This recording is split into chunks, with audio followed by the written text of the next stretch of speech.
Welcome to Cinematic Recaps. This movie is called Castaway.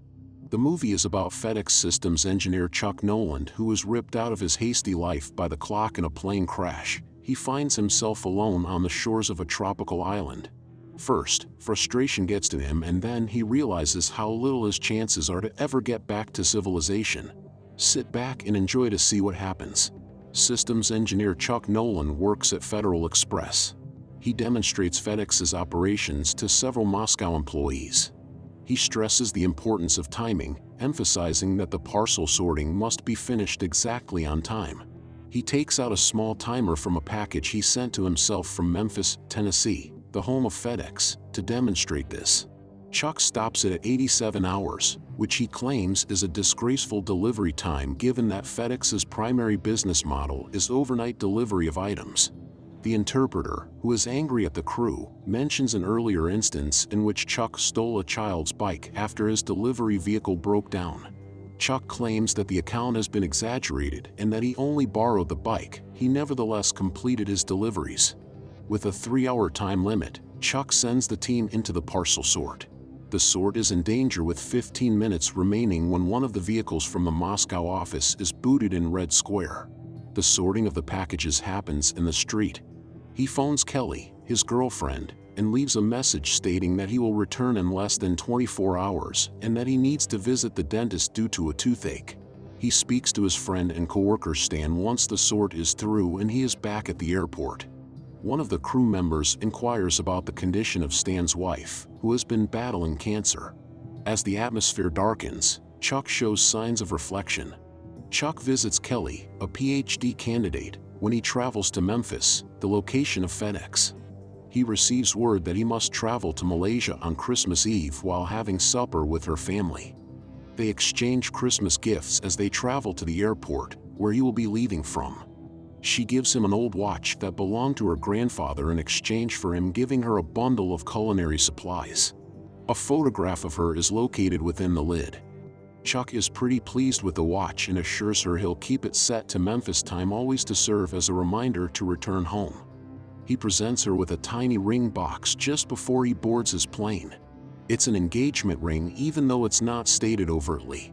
He had originally intended to pop the question on New Year's Eve, but changed his mind. He promises to return soon. He travels across the Pacific Ocean on the jump seat of a FedEx Cargo MD-11 as the sole other passenger. When the plane encounters some turbulence, Chuck awakens. A powerful storm has contacted the aircraft. The pilots try to fly around it, but they can no longer reach Fiji on the radio. Chuck gets a little fresher by using the restroom. Chuck is almost sucked out of the plane due to depressurization when the door suddenly flies open. He returns to his seat, where a crew member hands him a life raft. The aircraft falls into the ocean after falling straight down. In a split second, water rushes into the fuselage. Chuck manages to reach the surface and boards the raft after witnessing one of the engines blow up. Chuck collapses and ends up on the coast of a tiny tropical island. He instantly notices that Kelly's watch and his pager are both damaged by water. Even though the sound of falling coconuts deceives him into believing someone else could be stalking him, he swiftly realizes that he is alone. Chuck spends a long time trying to open a coconut because he is desperate to obtain food and clean water. Finally, he uses a sharp rock to cut the shell after unsuccessful attempts to smash them against a large rock and a smaller one. He can also spear little crabs, but they aren't a suitable food source as there isn't a fire to cook them. 11 FedEx parcels from the crash have washed ashore, according to his exploration of the island, which led him to a small tunnel in the rock. Additionally, he finds the body of one of the plane's pilots and buries him. Chuck notices ship lights on the shore at night. He tries to signal the spacecraft with a tiny flashlight he found near the pilot's body, but is unsuccessful. He makes an attempt to depart the island the following morning using the rubber raft from the plane. The raft flips over as a result of the strong surf over the coral reef that surrounds the island. His thigh is severely lacerated, and he is thrown onto the reef. He starts to construct a basic camp while recovering from the injury and opens the FedEx packages. He finds a number of things that help him to survive, such as a set of ice skates, a leather and lace clothing, videotapes, and a divorce decree. A volleyball that finally becomes his companion is contained in another package. He doesn't open one of the packages, which is marked with a pair of wings for some reason. By rubbing a stick against a piece of wood in an attempt to start a fire, he accidentally wounds his hand. He seizes the volleyball and launches it in a fit of rage. He names the ball Wilson after its brand name after leaving a bloody imprint of his injured hand on it. He makes the ball his companion. Later, he compares the flight path of his jet to its last known location and tells Wilson that the search region is twice the size of Texas, over 500,000 square miles. He understands there's a slim chance he'll ever be discovered. Chuck eats a small minnow that he catches raw while using the dress lace as a fishing net, despite the fact that he is obviously appalled by it.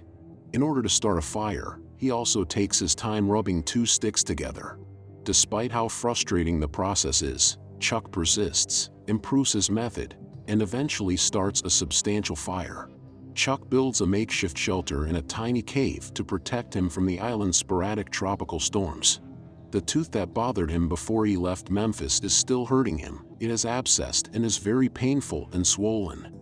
Finally, out of desperation, he uses a rock as a hammer and the sharp end of an ice skate blade to extract the teeth.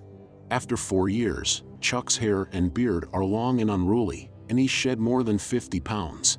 He makes it day by day. 2 of the walls of a damaged portable toilet made of fiberglass are tossed onto the sand after a storm.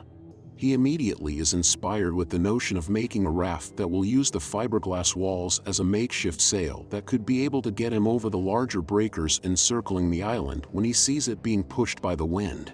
He removes trees and sets up his raft. He braids rope from the videotape and the bark of nearby trees to connect the poles. He keeps track of how many days are left until he can catch the northeast trade winds, which he thinks will carry him to safety into the shipping lanes.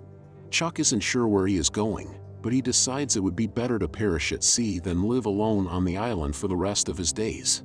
He imagines Wilson informing him the scheme won't work at one point, so he kicks Wilson out of his cave.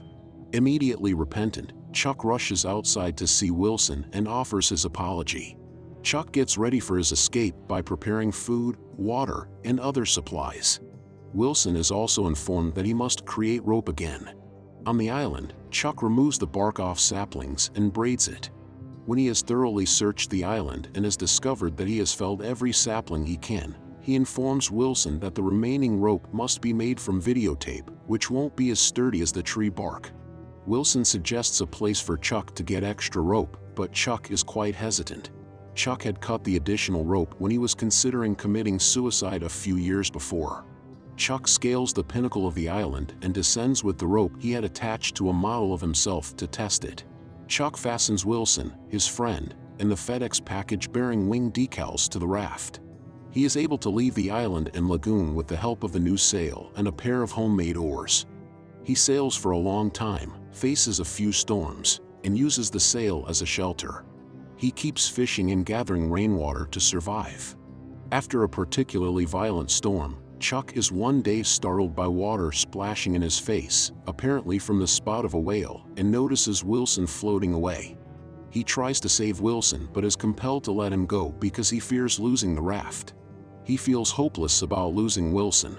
When he is awakened by another whale's spout, he has almost given up hope of being saved. When he rolls over, he notices a container ship passing nearby.